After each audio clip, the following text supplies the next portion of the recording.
Hello tankers and tankettes, and welcome to another tank review. And today I'm doing something slightly unusual. I'm looking at a very low tier machine, and I've not done a low tier tank review before, but this is just such a fun machine. It's one of my favourite low tier tanks, so bias warning, there's that.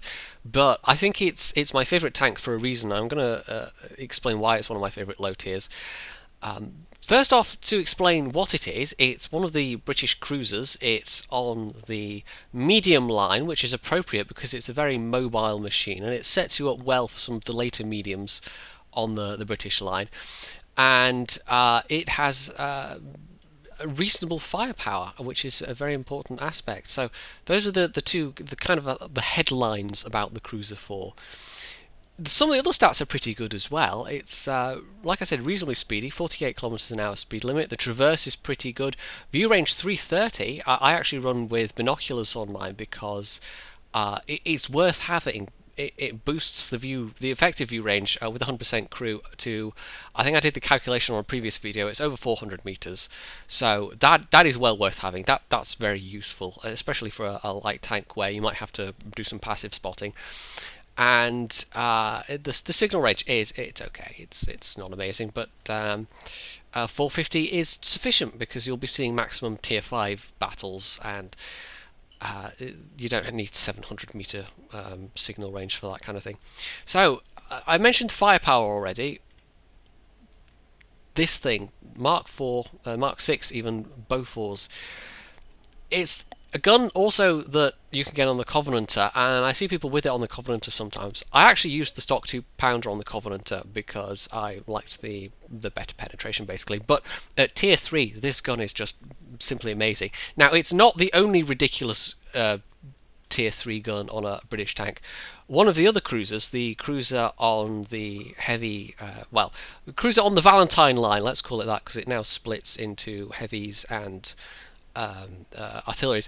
The Cruiser 2 gets the 3.7-inch howitzer, which is what the Valentine 2 gets at tier 4, and the AT2 gets it at tier 5. And this thing is ridiculous. Look at that, 370 alpha damage, 47 pen. That is the primo low tier derp gun these days. It's just frankly ludicrous. But this gun is a bit less ludicrous, but it's still pretty damn good. 50 average damage per shot, and you basically get a burst of 4 shells. Well, you get 2 bursts of 2 basically, followed very quickly following each other. You can basically unload those 4 shots in a very short space of time, and 200 average damage per clip. That's pretty damn nice at tier 3, especially because it's burst damage. And the mobility of this thing means you can pop out and do that burst damage and just run away again. And also, it's worth noting, this thing has fantastic gun depression, so you can really make use of terrain as well. So even though it's quite a big tank, it's as big as the Cromwell nearly, you can use the mobility and the gun depression in much the same way that you can with a Cromwell to pop out, do some damage, and then fall back again. And because it's a light tank, it gets the light tank camo bonus, which is also very, very useful. Now, like I said, it's tier 3, and a lot of the tier 3s have the problem of they see tier 5s, their guns are ineffective against tier 5s, and they have no armor and no hit points. Now, this is tier 3, it has no armor and no hit points pretty much. Which means you do learn to be very careful about taking hits, but because it's got that mobility, which not all tier 3s have, your mobility is your armor basically, and you really have to learn how to move around the battlefield effectively. And because the gun, like I said, 63 is, if you're top tier, that's fantastic. That's well, not fantastic, but it's good. And the fact that its burst damage is great, but 101 gold pen is more than enough for a lot of tier 5s. I think there are very few tier 5s you will struggle to penetrate with gold, and that is why I've got, actually, you see there, 32 shells. It's not cheap, but if you get into a tier 5 battle, you're going to need those gold shells. So if you've got the cash, then you should definitely put some gold shells in. And you'll notice I also run with the 100 octane fuel as well, because it just gives that extra boost to mobility. And like I said, this is it's a long tank, but it's not very heavy, and the speed limit's not fantastic, but 400 horsepower pretty much. It's got nearly 26 horsepower per ton, so it accelerates very well. That's why the mobility is so good, coupled with the pretty good traverse. It's just all round a good machine. So I'm going to forego the usual, armor scheme and upgrade path, because it's tier 3, it's dirt cheap, the XP costs are nothing, the credit costs are nothing. You can pick one of these up with a day's grinding if you're especially poor, or just playing low tiers, whatever. But one of the features of this, and what I'm going to show you with the gameplay, is that it scales up very well to tier 5s, and there's very, very few tier 3 tanks that do that. So without further ado, let's look at some actual gameplay. And here we are. As you can see, I am bottom tier. It's mostly tier 3s and 4s though, and a smattering of tier 5s at the top. So even though I'm bottom tier, it's in another tier 3 this still wouldn't be the worst matchmaking, but it's not great, because a lot of tier 3s struggle with tier 4s even. This isn't one of them. Even in a tier 4 match you can dominate. In a tier 3 match you can absolutely clean up, and you've seen previous Cruiser 4 replays where I've done just that. But it's not like the Pz.I C where it's just all about the trolley fun. I mean, yes, if you're top tier it can be trolley fun, but I think it's just a more substantial tank, a more substantial experience than the Pz.I C, because it forces you to really think about what you're doing, where you're going on the map, what targets you're engaging, how you're going to get out again. It's all skills that are very, very applicable to higher tier lights and mediums, and that's one of the reasons why I'm doing this review, because it's not just this is a fun troll tank at tier 3, this is a tank that you can learn useful skills on that are applicable to higher tiers. So it's yeah, if it was trolley fun, then I don't think I'd be doing a review of it at all. I think I'd just be putting up the occasional troll replays. But as it is, no, there is more to this tank than that. So yeah, that's a large part of the reason. So it's oh god, I can't even remember the Tundra. That's the one. Tundra. It's one of the new maps. It's, like I said, it's tier 5, and we've started on the north. So I've come over to this side to basically see if I can spot stuff for friendly tank destroyers, because as you can see there's a flak bus behind me there, and I'm being cautious here. But on the other hand, Su-76, I can take an Su-76. This thing, the burst damage of this is it will eat tier 3, same tier tank destroyers alive. A lot of the other tier 3s you can't kill in one clip, but tier 3 tank destroyers you can kill with a single burst, basically. So it's particularly effective against those. And it's not like, they've got better guns generally, but with your armor you don't really, that doesn't matter. You have to be particularly wary of derp guns, obviously, when you're in a tier 3 light anyway, but just always being wary of derp guns is a good idea. But I mean, if you're in this thing and you come across a Mk.IV with the derp, or a Hetzer with the derp, that's bad news and you should be wary.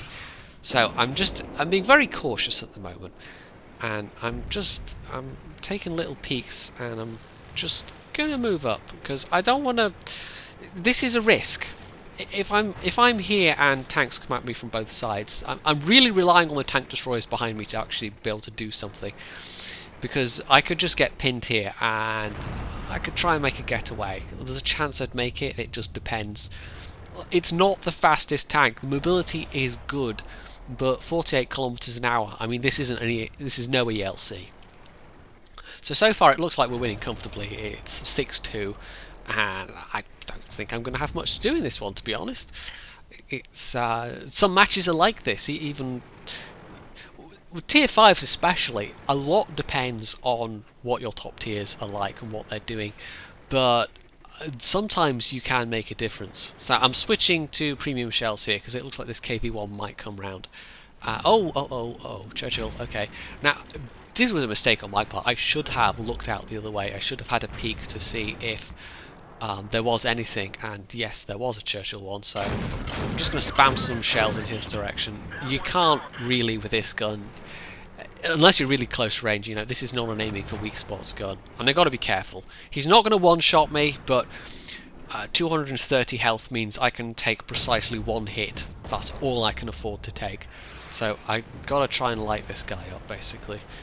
And, uh-oh, KV1's moving. This could be bad. This is basically the both enemy top-tier heavies.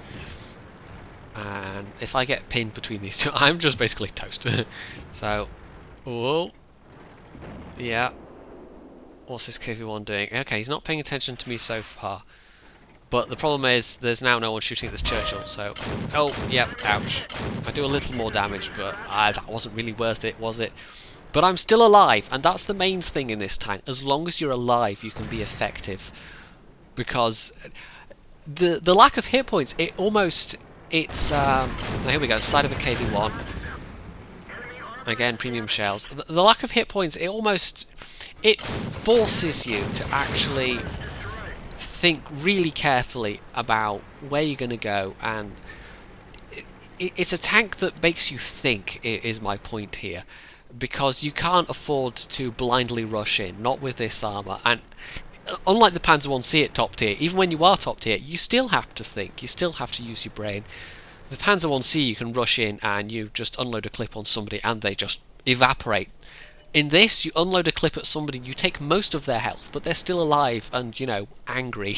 So, it's a tank that forces you to really, really just be aware of the situation that's going on around you. And that's why, I don't know if I'm going to say that it's a tank everyone should have in their garage, but if you're thinking particularly about playing lights and mediums at higher tiers, I think this is a really useful tank to have because it teaches you some of those skills.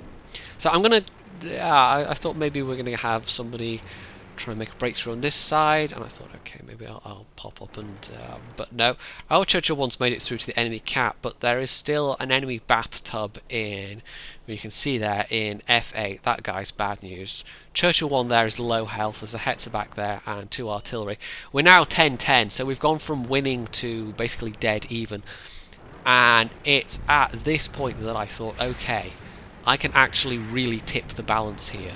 I can make a difference. So I thought initially I was going to go across the bridge, maybe assist the Churchill, but then that guy's really low health. I could potentially kill this Churchill 1, and I've already killed the KV1. So getting a Churchill 1, you know, if I got 3 tier 5s, that's another, what was it, Oskin's medal? Orlik's medal? I can't remember. No, can't go that way. Or at the very least I can spot the guy for artillery, but if I could get the kill, that would be really nice. The only times I have those medals have actually been in this tank, as I've shown you on a previous double feature of this tank. So yeah, let's hope he's side on, because side on is good, especially with a Churchill. Uh-oh, no, facing my way. Okay, one shot pens, but let's fall the hell back. And artillery nails him for the last 1 HP. Now, unfortunately, our Churchill 1 has also died.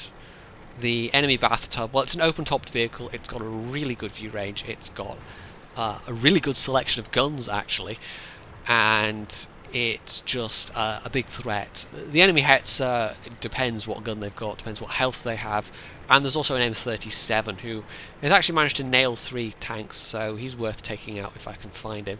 So I'm basically sneaking around the back, I'm taking the... I'm going to see... I know where the Hetzer... Whoa, okay.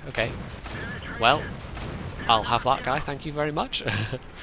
We'll take a little spin round, just in case the Hetzer is somewhere where he can shoot me, but I'm attracting no shots, and I should be disappeared off their radar by this point, so let's press on. So yeah, the Hetzer, it depends where they are, but the bathtub is the main threat at this point, because they could... look at what we're down to. We're down to a flak bus, we're down to me and 2 artillery, so the fact that we've still got artillery may well be really crucial. But that guy's got a fantastic view range, he's got good guns, and the flak bus has no armour and tank destroyer, so he's got not much in the way of hit points for a tier 5 either. So, oh, there's the Hetzer. Don't know if I'm spotted, but I think I might not be. No, okay, my sixth sense didn't light up, so I'm not spotted. Just going to keep this guy lit for artillery, basically. A Hetzer frontally, even with these shells. That's a tough proposition. So there we go. Artillery actually does its job really well there. He nails the guy I was lighting up, and we're down to just the enemy bathtub. Now, I've done actually 652 damage. That's actually okay. You know, I could do more damage in probably a lower tier game, but some of the tanks, you know, I took out that KV-1. That was fairly crucial. I did some crucial damage to the Churchill 1 and lit him up. The Su-76 really wasn't of much consequence, and the M37, well, that was just a nice bit of extra XP for me, basically. But we're down to this last guy, and this is crucial. He could still win this, potentially. He's in a very strong position for a tank destroyer. So, can I get eyes on him? I will note, like any light tank, Sixth Sense is extraordinarily useful in this. And I've also got camo on this crew as well.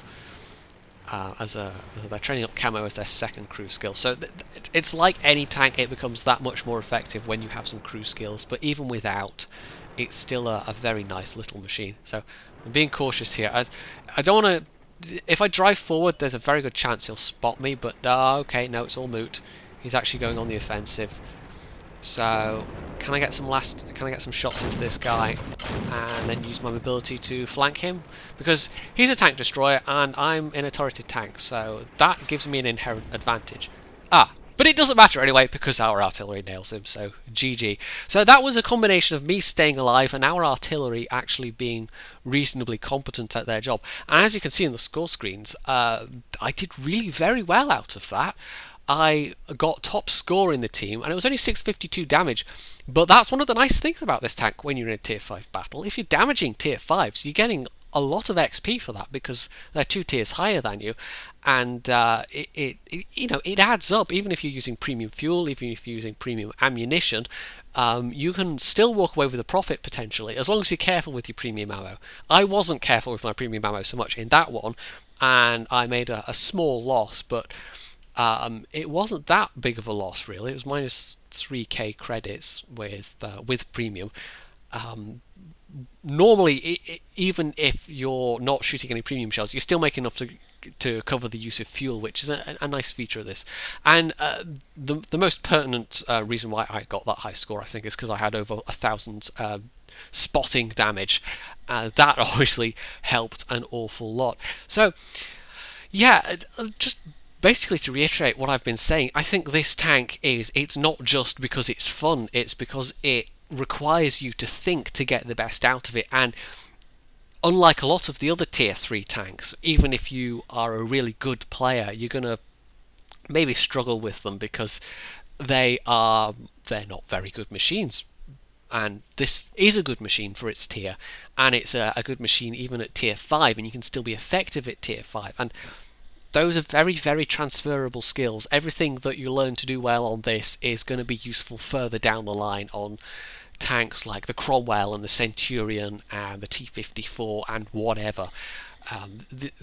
Managing your hit points and deciding what hits you can take and using terrain and firing and falling back and looking at the mini-map and choosing your targets, and these are all transferable skills that are just useful at any tier in the game, and that's why I love this little machine so. So, if you enjoyed this video, if you found it useful, you can leave a comment, you can hit the like button, you can subscribe to my channel, and of course, as always, stay tuned for more.